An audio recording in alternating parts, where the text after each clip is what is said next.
Assalamualaikum warahmatullahi wabarakatuh, sahabat semua. Tayangan ini mengandung spoiler sebuah film yang membuat para netizen tak sanggup menahan air mata menetes tentang kisah cinta tidak biasa. Seorang pemuda tampan asal Turki mendadak menjadi seorang ayah dan kemudian berusaha memenuhi janji dalam hidup kepada anaknya selama 6 dekade lamanya. Judul filmnya Ayla The Daughter of War. Silahkan menonton filmnya secara lengkap kalau kepo lebih jauh tentang ceritanya. Tapi di channel ini, Ute coba bahas alur filmnya secara ringkas ya. Terdapat dua orang sahabat, yakni Sulaiman, seorang sersan bagian teknisi kendaraan di Kesatuan Komando Turki, dan Ali, seorang sniper di Kesatuan Komando yang sama. Hari itu mereka berdua mendapat panggilan rapat di markas besar Komando Turki. Lalu mereka memutuskan untuk berangkat bersama-sama. Dan tak lupa, Ali mengambil poster Marilyn Monroe. Rupanya ketika bersepeda melewati salah satu gang kota, telah menunggu dua gadis di pinggir jalan. Seorang gadis bernama Islel merupakan kekasih hati Jalal, dan seorang gadis lagi bernama Nuran yang ternyata merupakan kekasih hati Sulaiman. Di markas besar komando, Sulaiman diberitahu bahwa ia akan dikirim untuk berangkat ke Korea bergabung dalam pasukan perdamaian PBB. Karena jiwa patriot dan nasionalismenya yang tinggi, serta ingin membuat kehidupannya berarti, Sulaiman pun dengan siap menerima tugas tersebut. Malamnya, King Sulaiman berkumpul di kafe. Ali mengutarakan bahwa Sulaiman sebagai sahabatnya menjadi penyebab ia mengajukan diri untuk ikut berangkat juga. Tak lupa, mereka mengingatkan Sulaiman untuk memberitahu kabar keberangkatannya kepada orang-orang yang ia anggap penting dalam hidup. Hanya dua orang nih yang Sulaiman kabari. Pertama adalah Nuran sang pujaan hati. Sebenarnya ia sangat berat melepaskan kepergian Sulaiman. Namun, Sulaiman berjanji akan selalu mengirimkan surat dan foto, serta tidak akan pernah melupakan Nuran. Orang berikutnya yang diberitahu Sulaiman adalah ayahnya sendiri, yakni Pak Hussein. Sulaiman mengabarkan keberangkatannya melalui surat yang dibaca oleh anak perempuan dari tetangga mereka bernama Nimet. Rupanya, Nimet ini menaruh simpati kepada Sulaiman. Ia sangat cemas mengetahui kepergian Sulaiman ke Korea dan dalam hatinya, ia memohon agar Allah Subhanahu wa Ta'ala selalu melindungi Sulaiman. Hari-hari berlalu, Sulaiman pun sudah berangkat ke Korea menggunakan jalur laut. Setelah menempuh perjalanan laut 1 bulan lamanya, akhirnya mereka tiba di Korea. Singkat cerita, mereka diperintahkan untuk menuju area Gunuri. Gak disangka dan mengejutkan, di saat itulah mabes pasukan perdamaian menjadi sasaran bertubi-tubi dari pasukan musuh. Selepas itu, pasukan Turki harus bergerak terpisah dan bergerak dalam kelompok kecil. Pergi dari mabes tersebut menuju markas lain. Saat malam tiba, ternyata mereka telah ditunggu oleh musuh di tengah hutan. Mobil yang mereka tumpangi menjadi sasaran. Ali menampilkan kemahirannya. Ia berhasil menjatuhkan musuh seorang diri loh. Karena jeep mereka telah hancur, mereka pun melanjutkan perjalanan dengan berjalan kaki. Dan dalam beberapa langkah, mereka telah berada di sebuah lokasi desa yang telah porak-poranda. Tiba-tiba kok ya terdengar suara gosrek-gosrek.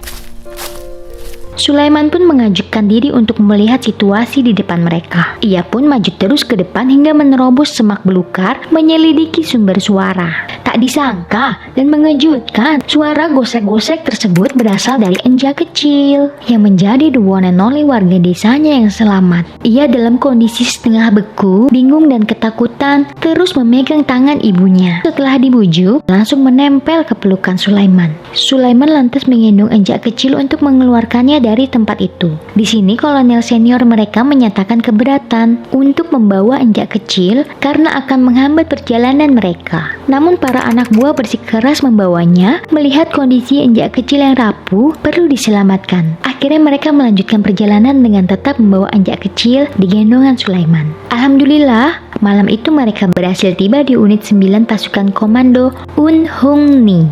Di unit ini, para petinggi mengadakan meeting, sedangkan para anak buah membicarakan Enja kecil. Karena Enja kecil sama sekali tidak berbicara, mereka pun berinisiatif untuk membuat nama panggilan sementara bagi Enja kecil. Sulaiman memberinya nama Ayla. Nama Ayla berarti cahaya yang mengitari bulan. Sulaiman teringat saat Enja kecil ditemukan, wajahnya bulat penuh seperti bulan dan ia menemukannya di bawah sinar rembulan. Meeting para petinggi pun selesai dan mereka pun pergi beristirahat. Esok hari adalah waktunya bagi mereka bergerak ke camp lain membawa pasokan. Sulaiman menjadi driver sekaligus harus bersiap menjadi teknisi. Tiba-tiba, salah satu mobil mengalami kerusakan dan Sulaiman diminta untuk mengeceknya. Sebagian besar mobil melanjutkan pekerjaan lebih dulu. Sedangkan Sulaiman dan beberapa rekan termasuk Ali akan menyusul kemudian setelah memperbaiki jeep. Tak disangka, selepas memperbaiki jeep, mereka mendadak kedatangan kelompok musuh dalam jumlah besar. Suasana menjadi menegangkan karena selain harus membela diri, mereka juga harus melindungi Ayla kecil. Sulaiman terlihat sangat menjaga keselamatan Ayla dengan menyembunyikannya di bawah jeep, sementara ia dan rekan lain menghadapi kelompok tersebut. Mereka bertahan hingga detik-detik terakhir dengan disaksikan setiap geraknya oleh Ayla. Mereka kembali dalam situasi yang sangat terlambat, namun bersyukur timingnya masih tepat karena mereka berhasil menyelamatkan Sulaiman. Ali telah pulih dan Sulaiman juga telah terbangun dari pingsan yang panjang. Rekannya membicarakan betapa keheranan Sulaiman memiliki kemampuan bertahan dan bertempur yang baik walaupun latar belakang dirinya seorang montir. Serta mereka bercerita bagaimana Ayla tidak pernah pergi dari sisi Sulaiman selama ia pingsan. Bagi Ayla, aksi Sulaiman sungguh berarti. Namun siapakah sebenarnya sosok Sulaiman dalam hidupnya? Waktu yang akan menjawab. Setelah Sulaiman pulih total, hari itu juga diadakan upacara pemberian medali dari PBB dan pemerintah Korea kepada pasukan Turki atas keberhasilan memukul mundur pasukan musuh dari wilayah Gunuri. Ayla tidak diperbolehkan hadir dalam acara tersebut. Sang jenderal meminta Sulaiman menitipkannya kepada Sadik, salah seorang staf montir. Sulaiman pun mempercayakan Ayla dalam penjagaan Sadik. Sadik menunjukkan semua hal terbaik yang bisa ia lakukan, meyakinkan kepada Sulaiman bahwa ia dapat dipercaya untuk menjaga Ayla. Namun baru sebentaran aja membersamai Ayla, Sadik lengah. Dan Ayla mengambil kesempatan tersebut nyempil ke dalam salah satu jeep, membuat Sadik kebingungan mencarinya. Dan saat pemberian penghargaan, Ayla keluar dari persembunyiannya untuk berlari menuju Sulaiman. Melihat lengketnya seorang anak Korea kepada pasukan Turki, Jenderal PBB itu mengatakan bahwa Ayla dapat selalu bersama dengan pasukan Turki. Sampai dengan Ayla bertemu dengan keluarganya. Sulaiman dan Ayla mendapat foto bersama, dan foto tersebut ia kirim kepada Nuran dan keluarganya di Turki. Keluarga Sulaiman dan Nimet bersyukur karena mengetahui bahwa Sulaiman dalam kondisi baik-baik saja. Namun Nuran tetap memiliki kegundahan dalam hatinya, terutama karena melihat bahwa Sulaiman lebih perhatian kepada seorang anak ketimbang apapun. Waktu berlalu, kabar keberadaan Ayla meluas hingga ke penjuru Turki. Hal yang unik, banyak orang-orang Turki mengirimkan kebutuhan untuk Ayla, berupa pakaian, hingga buku-buku yang dibutuhkan untuk Ayla dapat mengisi waktunya dengan belajar. Masuk ke musim semi, kutu-kutu di kepala Ayla ikut bersemi. Sulaiman pun memutuskan untuk memangkas rambut Ayla. Ayla sempat cemberut nih, namun para prajurit sepakat untuk menghiburnya dengan berpura-pura akan menjalani pangkas rambut bersama-sama.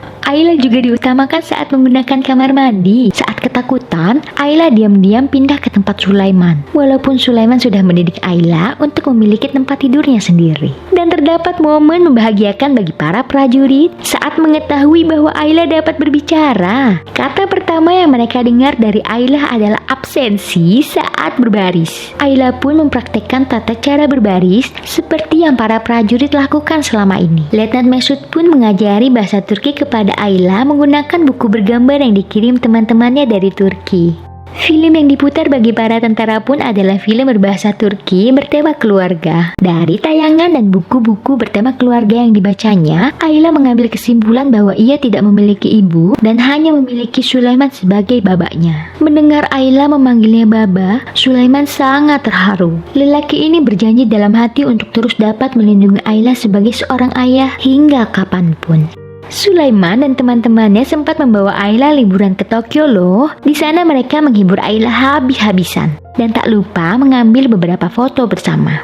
Sulaiman dan Ayla menjadi bertambah dekat.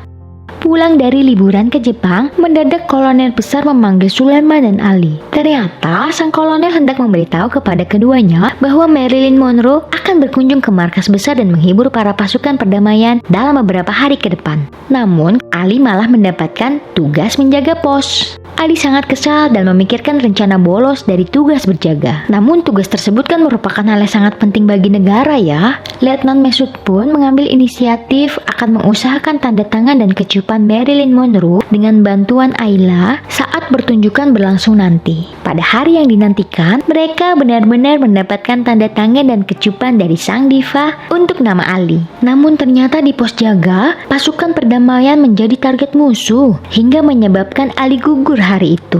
Gugurnya Ali membuat kesedihan teramat sangat bagi Sulaiman karena persahabatan mereka yang telah terjalin selama ini. Waktulah yang kemudian memulihkan kesedihan hati Sulaiman dan hatinya juga dikuatkan dengan kehadiran Ayla. Hingga pada bulan Juli 1951, di mana mereka telah 1 tahun menjalani tugas di Korea, tiba waktunya pasukan Turki untuk pulang. Kepulangan mereka dibagi menjadi beberapa tahap.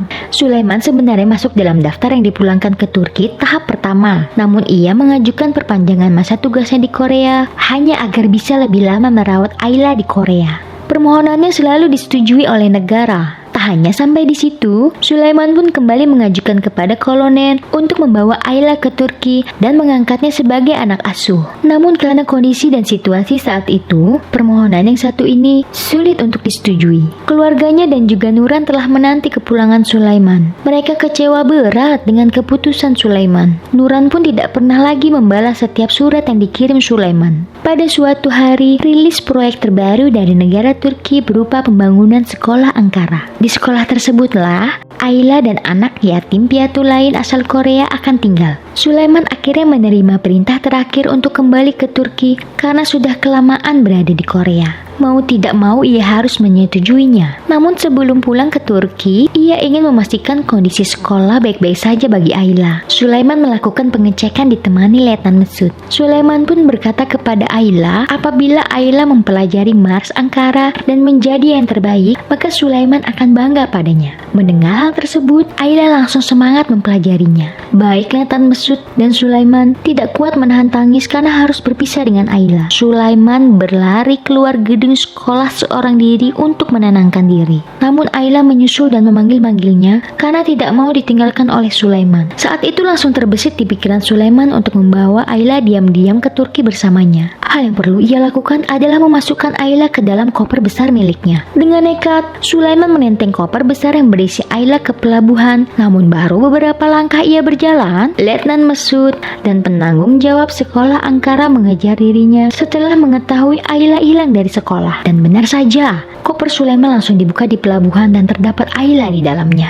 Mereka kemudian menyelesaikan permasalahan tersebut di kantor pelabuhan. Letnan Mesut berjanji tidak akan membuat laporan apapun mengenai hal tersebut. Dengan syarat, Sulaiman menurut dan langsung pulang ke Turki menaiki kapal yang akan berangkat hari itu juga. Letnan Mesut menguatkan bahwa Ayla akan jauh lebih baik apabila tetap tinggal dan tumbuh di Korea. Hingga kelak dalam kondisi dunia yang telah damai, segalanya akan menjadi lebih mudah bagi Sulaiman dan Ayla untuk bisa bersama. Akhirnya setelah dikuatkan, Sulaiman menyetujuinya. Ia akan kembali ke Turki, meninggalkan Ayla dalam penjagaan sekolah Ankara. Perpisahan mereka merupakan hal yang sangat berat untuk dijalani Sulaiman. Namun ia tidak boleh terlihat menangis di depan Ayla. Ayla tentu saja menangis terisak selayaknya anak seusianya. Namun Sulaiman mengatakan setelah Sulaiman pergi, Ayla harus berhenti menangis. Sulaiman berjanji kepada Ayla bahwa ia akan kembali suatu hari nanti dan seorang ayah adalah manusia yang menjalani hidup untuk memenuhi janji-janji kepada anaknya.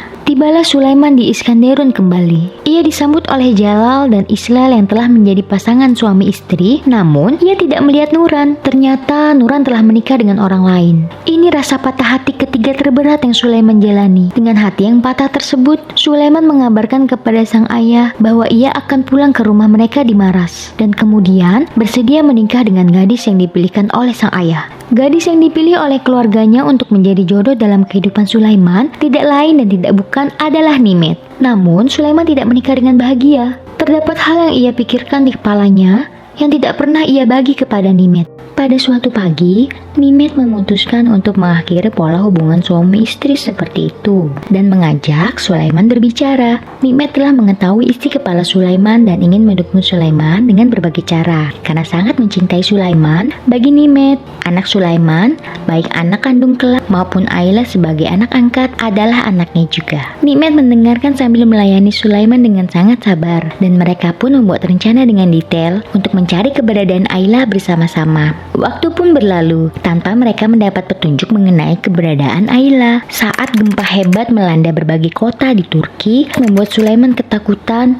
akan menemui ajalnya terlebih dahulu sebelum dapat memenuhi janjinya kepada Ayla. Pun saat Piala Dunia disiarkan dari Korea Selatan, Sulaiman kembali menyimaknya lekat-lekat, berharap dapat melihat Ayla sepintas di televisi. Sulaiman tidak pernah berhenti memohon kepada Allah Subhanahu wa Ta'ala dalam sholatnya untuk mempertemukan ia dengan Ayla sebelum ajal menjemput. Tim wartawan gabungan dari Turki dan Korea menelpon ke rumah mereka setelah mengetahui kisah Sulaiman dan Ayla yang beredar di kalangan veteran Turki. Tim wartawan tersebut hendak membantu Sulaiman dan Nikmet mencari Ayla di Korea Selatan. Sulaiman dan Nikmet menyetujui bantuan tersebut dan keesokan hari pencarian pun dimulai. Setibanya di Korea Selatan, mereka mendatangi bank arsip di mana data mengenai sekolah Ankara mungkin masih ada. Namun hasilnya nihil. Selanjutnya mereka mencoba menemukan perkumpulan alumni sekolah Ankara. Ternyata terdapat para alumni sekolah Ankara masih mengingat masa-masa yang mereka lalui di sekolah tersebut dan mereka mengingat sosok Ayla yang duduk di depan dan bernyanyi Mars Ankara paling keras dibanding anak-anak lainnya karena ia memiliki alasan tersendiri bahwa ayahnya akan bangga padanya apabila ia menjadi yang terbaik dalam menyanyikan Mars Ankara. Sulaiman dan Nikmet sangat bersyukur. Pada titik ini, anak Sulaiman sangat khawatir akan kondisi ayahnya karena sudah sepuh dan memiliki jantung yang lemah. Hingga ia pun diam-diam memberi peringatan kepada Ozge untuk berhenti melakukan misinya.